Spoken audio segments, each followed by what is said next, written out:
Bienvenidos a Mi Cine, Tu Cine. Esta semana, excepcionalmente, vamos a comentar los estrenos, pero sobre todo el evento cinéfilo del momento, el anuncio de las películas de la Muestra Internacional de la Cineteca Nacional. Bueno, y para ayudarme a hacerlo, me acompañan hoy Rodrigo Garay, de la Cineteca Nacional y colaborador en Correcámara y Zoom F7.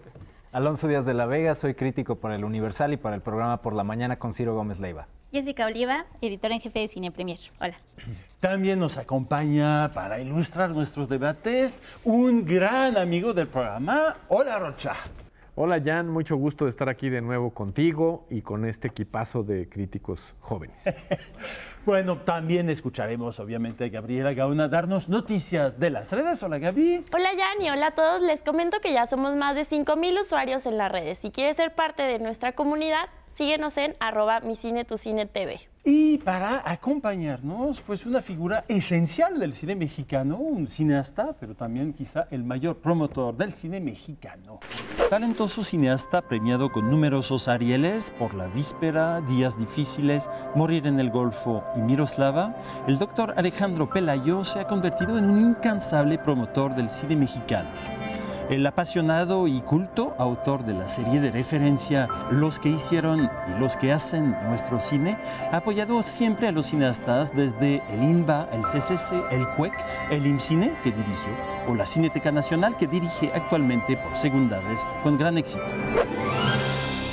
Pues muchas gracias, Alejandro. Gracias, al contrario, gracias por la invitación. Bueno, es un placer. Y, una pregunta ya, escuchamos Sí. tu semblanza. ¿Por qué un cineasta que recibió pero un montón de premios ya desde su ópera prima, qué pasó que se convirtió en un promotor del talento de los demás? Me quedé sin un proyecto propio de cine. Las tres primeras películas siempre tenían que ver con el poder. Las dos primeras son argumentos míos. Sí. Morí en el Golfo es como si fuera mío por el tipo de tema. Miroslava fue realmente algo especial del IMCINE y luego ya no hubo proyectos. Entonces de repente vino la segunda parte de los que hicieron nuestro cine y entré a la Cineteca y claro, yo sí siento que es muy importante filmar cuando tienes realmente una pasión por filmar algo, no filmar por filmar. Y claro, si hay proyectos buenos, yo quisiera volver a hacer cine, claro. Ok. No sé si vamos a estar muy apasionados con la primera película que vamos a comentar hoy. Vamos a ver, vamos a escucharte, Alonso, presentárnosla. Ghost in the Shell es la adaptación hollywoodense de una exitosa franquicia que ha producido libros, películas y videojuegos en Japón. La película cuenta la historia de una mujer biónica interpretada por Scarlett Johansson, cuyo cuerpo es casi enteramente el de un robot. Incapaz de recordar su pasado y en medio del ataque de un omnipresente villano, ella deberá resolver el misterio de este enemigo y de sí misma. Alejandro, la animación japonesa, ¿te parece interesante? Sí. Yo creo que los estudios han estado produciendo cosas extraordinarias y de alguna forma hay una continuidad en la creatividad japonesa, en la animación. Y estoy seguro que la gente que le gusta la animación seguirá estas películas, ¿no? Sí. Vamos a ver. Jessica. Es una película que está bien a secas. En términos de fidelidad, por ejemplo, a la película de 1995, la animada, que es como a la que los fans sienten más cercana, es muy fiel a eso. O sea, entonces los fans van a encontrar muchos elementos que están ahí y la película se apega totalmente. Y por otro lado, en términos de qué lugar tiene como Ghost in the Shell, como la tradición de la ciencia ficción, siento que llegó un poquito tarde. Porque obviamente tiene todos estos guiños a Blade Runner, a Matrix, todas estas películas que ya hemos visto, pero ahorita llega tarde y no hay forma de no sentirla, como que no tiene mucho que añadir a la conversación en este sentido. Alonso. Pues sí, opino más o menos igual que Jessica. Me parece una película en general plana, sobre todo intelectualmente. La película animada me parecía mucho más interesante. Y eso que esa película ya en sí era más bien para admiradores de la publicación original del manga, porque es una película que si uno no ha leído el manga como que no le entiende muy bien. Esta, de hecho, siendo muy hollywoodense, te explica totalmente todo el mundo de esta ficción para poder entender exactamente qué está pasando. Entonces se siente como una versión un poco decantada de aquella que era un poco más libre en ese sentido, ¿no? Pero ustedes son ya mayores. Vamos a preguntar al chico de la mesa, a ver, porque él seguro es más fan. Yo estaba muy emocionado en la película. No, realmente, creo que es efectiva, es muy efectiva. Pero el gran detrimento que tiene la película es justamente que a la hora de adaptarla a audiencias americanas, pierde un fundamento, sobre todo en el personaje principal, que ahorita comentábamos de la película de 1995. La motivación de este personaje era completamente distinta a la película de ahora. Entonces era más bien, el personaje de la mayor funcionaba por un conflicto filosófico. Entonces, no está mal, creo que es entretenida, digo. Hay peores cosas. Muy bien, regresamos para comentar un nuevo estreno.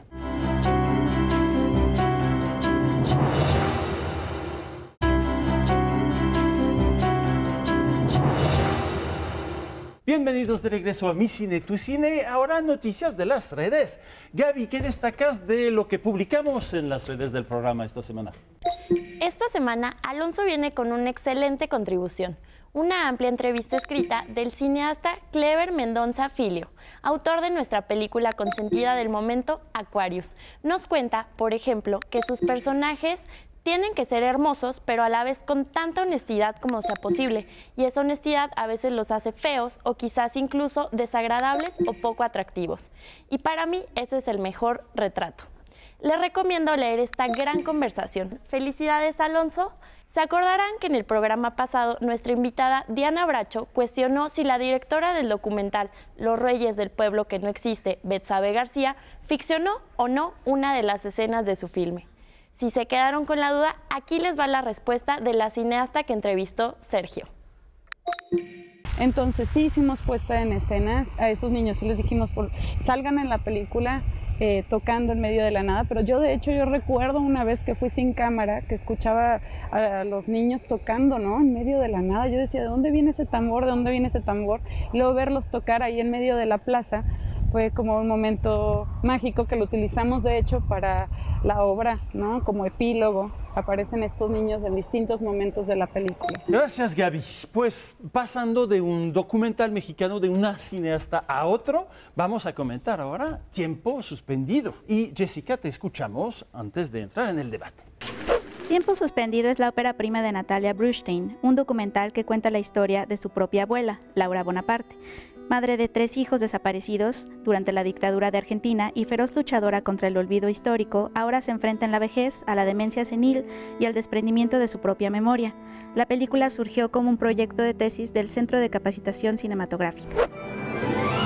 Alejandro, naturalmente la película se estrena en la Cineteca Nacional. Claro que obviamente, sí. ¿Qué hace que es importante verla, según tú? Yo creo que es un trabajo que ha seguido en términos fílmicos durante muchos años a este personaje maravilloso que es la abuela. Entonces, es una película entrañable en términos de la cercanía a la directora Natalia, que vive en todo ese proceso. Tú sabes, parte de ese grupo de exilados argentinos que encontraron en México una casa, un hogar y un trabajo, etcétera, que es el aspecto muy importante de la política de los años 70 y que va captando, y me da mucho gusto que sea egresada del CCC, porque sí hay un toque también, técnicamente está muy bien realizada la película y creo que va a ser muy interesante para nuestro público. Definitivamente creo que es un tema que tenía que ser contado, o sea, la historia estaba a punto de bullir en cualquier momento y afortunadamente Natalia Brustein lo trabajó poco a poco, lo consolidó en una historia, en una narrativa bastante interesante. Y creo que el tema que se le puede quedar en las audiencias o que podríamos reflexionar nosotros es la postura de un cineasta y cómo abordar este tema, porque en realidad la voz de la historia de la abuela no es de la abuela misma, está siempre a través de Natalia, y eso es algo que creo que tenemos que tener muy en cuenta, que las voces en off las narra ella sale a cuadro numerosas veces, incluso cuando le presta fotografías a la abuela para que recuerde los personajes, son momentos muy fuertes donde sí podremos cuestionar la función del documentalista. Entonces, ¿qué tiene que hacer el documentalista para sacar la historia? Y son cuestiones bastante difíciles. ¿Alonso? Bueno, a mí me parece una película muy interesante porque la historia de una mujer que vive queriendo entender y saber el destino de sus seres queridos que fueron asesinados por una dictadura militar y termina olvidando todo en la vejez, es terrible. Me parece un tema muy interesante, creo que Natalia lo toma de manera muy delicada en general. Creo que sí llega a ser un poco redundante, es algo que sí me quejaría un poco de la película, porque no lleva el tema, digamos, más a una reflexión, pero a final de cuentas la imagen creo que es lo que más importa. De hecho, no es una película muy larga por lo mismo, ¿no? Creo que dura un poquito más de la hora, si bien recuerdo. Entonces es una película que lo central para mí es esa imagen, ¿no? Esa metáfora de esta mujer que ha olvidado todo por lo que luchó. El destino se convierte en símbolo en este caso, creo. Sí. Jessica. Sí, a mí también concuerdo con todo lo que dice Alonso. Yo creo que también algo que es fuertísimo, o bueno, algo interesante es que el tema mismo de la memoria es un tema que está inherentemente conectado a lo que es hacer un documental, ¿no? Que es dejar constancia. Entonces, de cierta forma, Natalia está dejando constancia de algo que a su abuela le preocupa muchísimo hacer, que es... Ella cree que sus hijos desaparecidos van a morir cuando ella muera, porque como ella es la única que los recuerda y tiene toda esta reflexión de que además vienen otras generaciones en su familia, han llegado y entonces pues el árbol sigue creciendo y simplemente pues la gente ya está viviendo otras cosas en su familia, ella es la única y se siente sola con esos recuerdos. Entonces Natalia lo que hace con este documental es justo responderle a su abuela de cierta forma, esto se va a quedar aquí, yo estoy dejando constancia de cierta forma. Bueno, Rocha, ¿qué te inspiró este tiempo suspendido? Bueno, pues lo difícil, o sea, la desaparición, cuando abandona una persona de buscar a otra que cree que está viva, es lo más terrible, ¿no? Me inspira un poco como que es esta dimensión perdida, es decir, cuando sabemos que alguien murió, es terrible, pero al menos existe la parte material. Cuando no existe ni siquiera eso, pues queda la gente suspendida en el tiempo. ¿Cómo te mueves? ¿Cómo abandonas la búsqueda? Y pues más o menos esta es la idea que podría... Qué bello. Es decir, atrapados en el tiempo, ¿no? Qué bello. Pues nosotros también nos quedamos así en el tiempo mirando tu dibujo. Cuéntanos un poco, Gaby, las notas que hicieron ruido esta semana. Ambulante, la ya reconocida gira de documentales, se renueva en su 12ª edición, con Paulina Suárez a la cabeza. En esta nueva entrega ha logrado gran visibilidad en los medios internacionales y entre los internautas cinéfilos, muy entusiasmados con la presencia de Diego Luna durante la inauguración y por los primeros documentales proyectados. Una cartelera que involucra temas de gran importancia para la actualidad, como la diversidad sexual, la discriminación, la violencia, la justicia, los inmigrantes y los indocumentados. Curiosamente, la temática de la crisis migratoria en México tomó vida propia cuando los protagonistas de Al otro lado del muro, un documental que sigue la vida de una familia de inmigrantes clandestinos hondureños que luchan por sobrevivir en un área remota de México, fueron detenidos camino a la premier del filme en Villahermosa, Tabasco, por carecer de documentos de viaje. Por suerte, después de frenéticos esfuerzos a nombre del festival, finalmente los liberaron. Un acontecimiento sin duda simbólico que retrata el problema de la migración de este lado del muro con una historia que se extendió más allá de la pantalla grande. Otra nota simbólica y muy graciosa es la de Barry Jenkins. El director de Moonlight visitó Muna, un pequeño pueblo en Yucatán, y se llevó una sorpresa al encontrar la versión pirata de su película que compró y exhibió con humor. Por supuesto, la reacción se viralizó en la red, desatando comentarios y muchas réplicas. Y para terminar, un guiño al director francés François Ozon, quien compartió las primeras imágenes de su próxima entrega, El amante doble, en donde aparecen desnudos la intérprete de Joven y Bella, Marine Bach, y el actor de Los hermanos Dardenne, Jeremy Renier. Una demostración prometedora y estaremos muy pendientes del estreno. Gracias, Gaby. Regresamos para hablar de la muestra.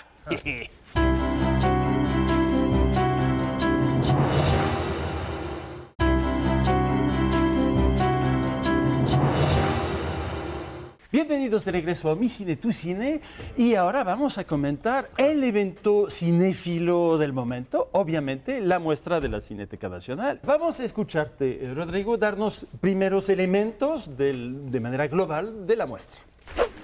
Desde 1971, la Muestra Internacional de Cine de la Cineteca Nacional se ha encargado de traer una selección de largometrajes de los autores más destacados e icónicos alrededor del mundo para que pueda ser disfrutado por el público mexicano. Su edición 62, que se llevará a cabo del 7 de abril al 13 de mayo en distintas sedes de la Ciudad de México, contará con películas celebradas en festivales internacionales, como Sierra Nevada de Christy Puyu, La chica desconocida de los hermanos Dardenne, Tras la tormenta de Hirokazu Koreda, y la ganadora de la Palma de Oro en el pasado Festival de Cannes, Yo, Daniel Blake, de Ken Loach.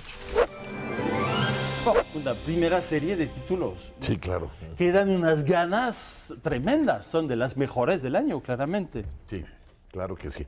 Sí, lo que es muy interesante es esta combinación. Por ejemplo, una película de Ken Loach a estas alturas, ¿verdad? ¿No se acuerdan ustedes de The Angry Man de los 60s, del cine inglés? Y luego, digo, Bellocchio. Sangre de mi sangre, Bellocchio. Entonces, pues son cineastas de arriba de 80 años, me imagino. Y por otro lado, bueno, alguien que se ha consagrado a Koreda. A mí me encantan las películas de Koreda. Creo que es un balance entre Europa, por ejemplo, cine de Bulgaria, cine de Rumanía y películas latinoamericanas. Obviamente. Tenemos la película argentina, película mexicana, y creo que va a ser muy interesante que platiquemos un poquito sobre esto, ¿no? Sí, vamos a empezar así. Cada uno va a elegir una película dentro de este menú de festín. Entonces empezamos contigo, Alonso. Pues la película que a mí me gustaría comentar es Mr. Universo, que se presentó en el Festival de Cine de Locarno.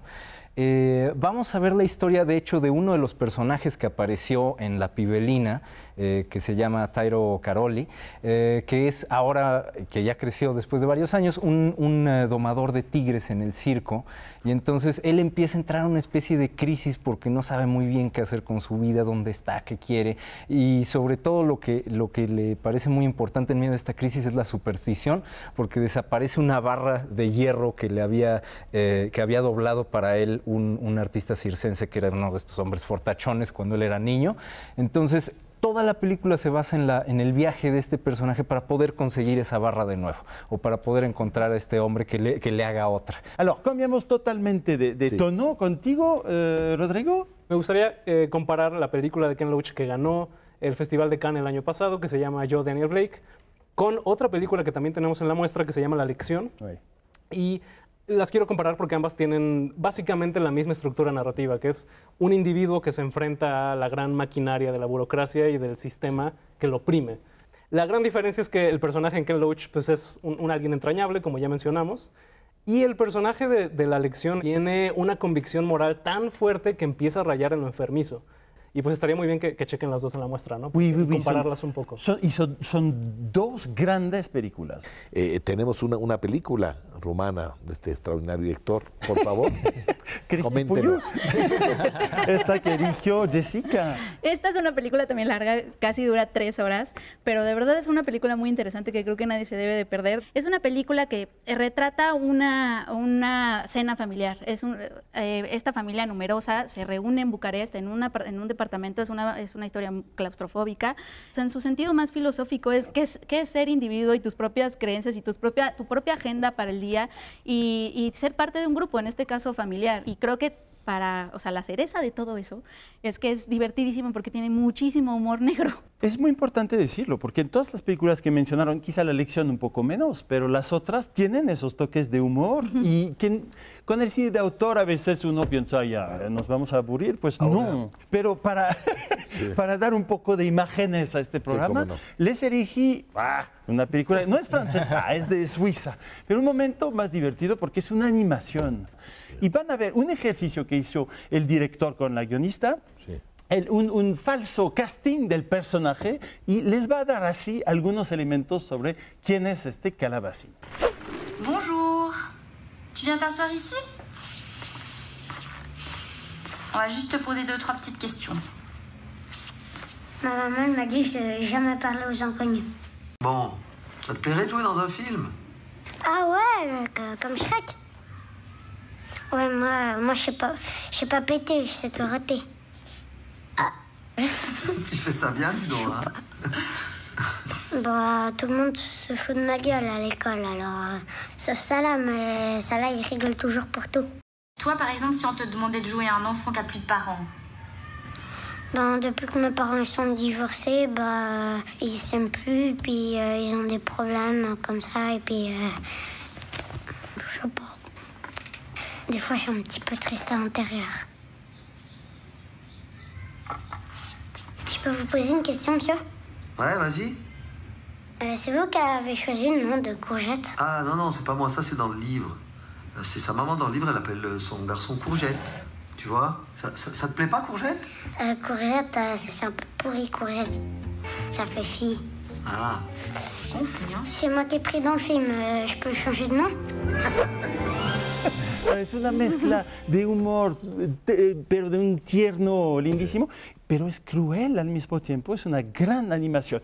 Ahora, Alejandro, tu elección dentro de la muestra. Bueno, yo quiero recomendar la película mexicana. Ah, obvio. Sí. Por una razón, porque más fue una sorpresa. Filmada ahí en Sarajevo, 3 personajes, actores no profesionales, y creo que muchas veces es como una gran lección de lo que debe ser una ópera prima, sin pretensiones, contar historias de las 3 chicas, y yo creo que es una película que quizás nosotros junto a los Dardenne y Ken Loach nos pararíamos algo grande, pero creo que al mismo tiempo hay un contraste por algo que viene fuerte y este chico Muñoz yo creo que nos puede dar muchas sorpresas en los años por venir. Eso esperamos. A ver, tú, Rocha, ¿qué elegiste dentro de la muestra? Pues me llamó la atención del maestro Ken Loach, pero en particular me llamó la atención que el personaje es un carpintero que se queja ante el Estado, y nosotros que tuvimos aquí un carpintero en el cine mexicano, que pues nunca se quejó ante el Estado, pero también sufría, y yo creo que sufría cosas más tremendas, ¿no? Ese personaje pues es Pepe el Toro. En algún momento su lucha la convirtió en boxeo. Tal vez es lo que podría ser el personaje de David de Ken Loach, ¿no? Muchas gracias, Rocha, por acompañarnos una vez más. Gracias. Bueno, nosotros también nos vamos a despedir. Antes, ya saben, pedimos una recomendación. Ale, Jessica. Ya que está aquí el doctor, es una película que está en los próximos días en la Cineteca, la comentamos aquí hace poquito, es Hedy, Amor y Libertad. El cuento es de la liberación de un hombre, conoce a una mujer, porque pues, las buenas historias comienzan con una mujer siempre, y yo los invito a verla porque de verdad tiene una metáfora social muy interesante y además es un cuento muy entrañable. Pues a mí me gustaría recomendar una de las grandes películas de 2016, que es Aquarius, de Clever Mendonça Filho. Pues ya la hemos comentado aquí, es una película absolutamente brillante al romper convenciones, porque podría ser la típica historia de cómo una mujer se enfrenta al sistema, ¿no? Y entonces los poderosos, la mujer débil, que no es débil, etcétera, pero no, al contrario, se convierte en algo mucho más complejo, un estudio de personaje muy interesante, una actuación brillante de Sonia Braga, de verdad una película que vale muchísimo la pena ver. Por favor, no se la pierdan. Rodrigo. Yo también, por supuesto, voy por una recomendación de la Cineteca. El fin de semana vamos a tener, en clásicos en pantalla grande, vamos a tener Chinatown de Roman Polanski, una gran readaptación de los géneros de film noir y el cine negro en Estados Unidos, protagonizada por Jack Nicholson. No se la pierdan el sábado y el domingo. Alejandro, tu recomendación. Trono de Sangre. Porque oí 7 samuráis, me acordé de Kurosawa. Que no se la pierdan en pantalla grande, son los clásicos en pantalla grande y sigue estando sólida. El Macbeth, yo creo que hay como 10 adaptaciones de Macbeth, pero yo creo que la de Kurosawa es de las más sólidas. La escena de las brujas, todos conocemos Macbeth, entonces no hay problema, y ese final majestuoso de, no se los voy a contar, pero como siempre, cuando mueren los villanos, muere majestuosamente en Trono de Sangre. Bueno, Gaby, nos despedimos de ti, pero las redes van a seguir abiertas toda la semana, naturalmente. Obviamente el mundo de las redes jamás descansa, y si quieres revivir los debates del programa y ver los inéditos, recuerda @micinetucinetv. Gracias, Gaby, gracias, chicos. Muchísimas gracias, Alejandro. Feliz de estar con ustedes. Y ya no te preocupes, vamos a seguir hablando de la Cineteca cada programa, porque es el templo del arte cinéfilo en este país, sin ninguna duda. Bueno, ustedes ya saben, tenemos cita la semana que entra. Buena semana y buenas películas.